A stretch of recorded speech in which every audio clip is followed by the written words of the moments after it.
Magandang hapon po sa inyong lahat. Okay, ituloy po natin yung ating live consultation dito sa clinic natin, no? So, ayan. Yan.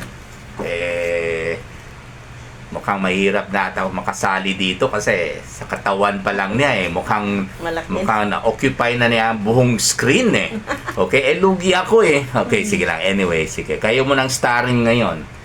Siya po yung lola ng bata na sa previous video natin, no, na meron acute tonsillopharyngitis. Ayun. Ilang taon na po kayo? 55. 55. Bata. Bata kayo. Nabuntis siguro, no? 20 years old. 20. At saka mas bata siguro nabuntis yung anak ninyo. Ang anak na po namin ninyo, ang lalaki o yung babae? Babae. Babae, Ilang taon na buntis yung anak ninyo? Sa kanya. Mas maaga pa? Mas maaga. Ayun, like mother, like daughter Ilang taon na ang nanay niya na nung nabuntis siya nito? Ano siya? 18? 16. Ako, 16. My God. 15. 15. Alam niya. Oh my God. Sige. Ninyo kalit. Ninyo kalit. Kaya ikaw, Dili ka mag-ninyo kalit. correct. Kaya, nandito yung apo. Kaya ikaw, huwag ka makipagrelasyon ng maaga. Okay, pag nag-aaral kayo, aral lang. Okay, ang nobya mo ay walang iba kundi yung libro lang. Yun ang nobya mo. Yun ang hawakan ninyo. Yun ang babasahin ninyo. Okay, kahit matuluan pa ninyo ng laway yung libro, mabuti yan dahil sa kaantok, ayun, at least, yun ang pruweba na talagang nagbabasa ka. Kahit hanggang hating gabi. Okay, so kayo po mga bata, huwag kayong magkipagrelasyon ng maaga. Kailangan tapusin muna yung pag-aaral. No? Ito yung konting sermon natin. Tapusin ng maaga. Tapusin muna yung pag-aaral at ipasa mo na yung board exam kung board course po yung kinuha niya. At saka pag napasa na, magtrabaho muna at saka mag-ipon ng pera at saka syempre tulungan natin yung mga nanay at saka yung mga lola na nagpalaki sa kanila, sa inyo. Okay, bago kayo pumasok sa isang relasyon. At syempre, pag panahon na, lalo pag lalaki, hindi naman kailangan ng mag-asawa kahit at the age of maybe 33 or 34. Pwede, no? Huwag na lang yung before 30 years old kasi kailangan mag-ipon ka muna ng pera Okay? Para sa sariling bahay, parang ganon, no? Sige. So, unsay problema nato, madam? Akunti yan, nagasakit. Nagasakit? Sa tuhod? Sa tuhod na. Ngul na. Sa tuhod, no? Talagang ganun yan Pag mabigat ang katawan, talagang ang una magsakit na joint, na lutahan, ay walang iba kundi yung tuhod. Kasi tuwing tumatayo si madam, anong parte ng katawan niya ang unang masisira? Walang iba kundi yung tuhod Kasi yung tuhod niya ang nagbubuhat ng sariling kabigatan niya.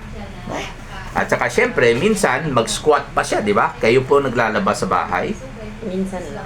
Tapos nagsa-squat kayo.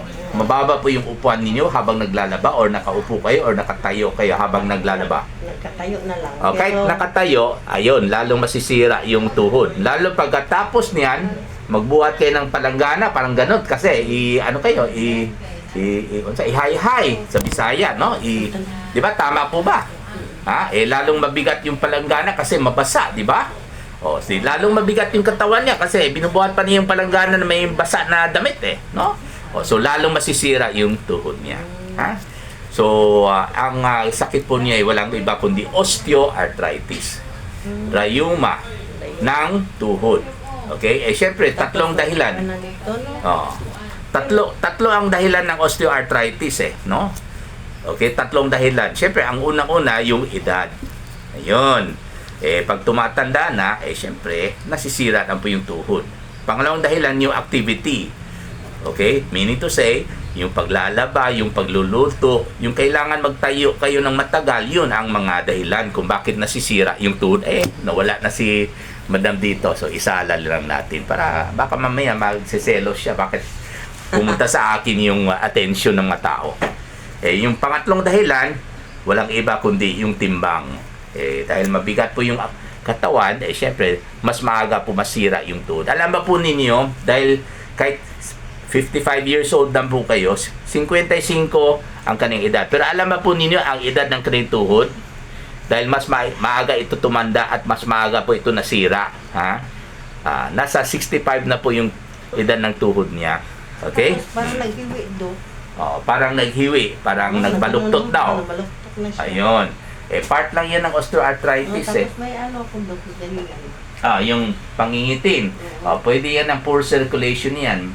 Malamang dahil sa varicose. May varicose po ba kayo? Opo. Ayun. Dahil sa varicose po yan, dahil sa prolonged standing. So, hindi talaga kayo pwede magtayo ng matagal kasi mas mahirapan umakyat yung dugo pag nakatayo ng magtagal at hindi po ninyo ginagalaw yung paa ninyo.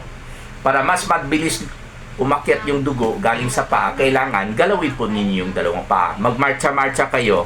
Instead of standing still, stationary, hindi po ninyo ginagalaw yung paa ninyo, kailangan magmarcha-marcha kayo para mag-pump po yung muscles natin sa leeg, or rather sa leg is batak sa Bisaya, no?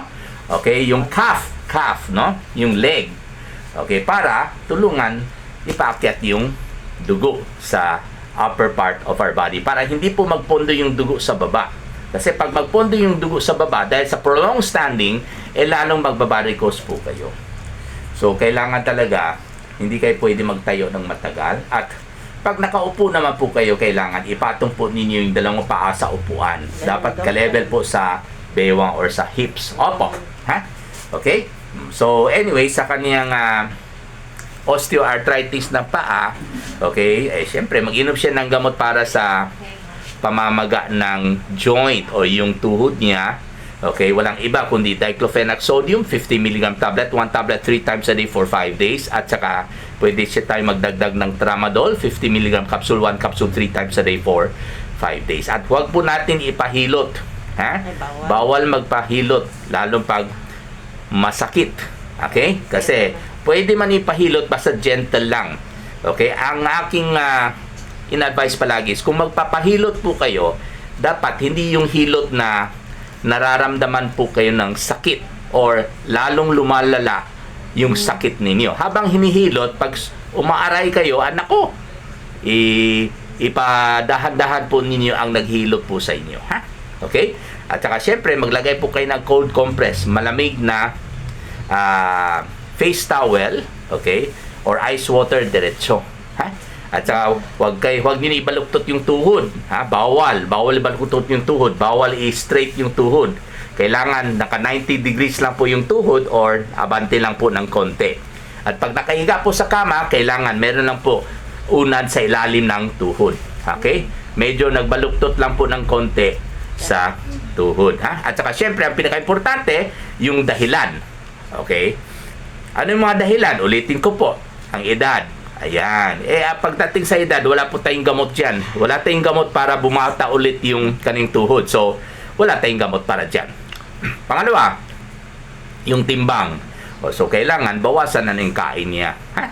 Pangatlo, yung activity. So, bawasan na po siya magtayo ng matagal. Bawasan na po siya maglaba. Okay? Or magwalis. Okay? Iwasan po natin yan. Okay? Maraming salamat po.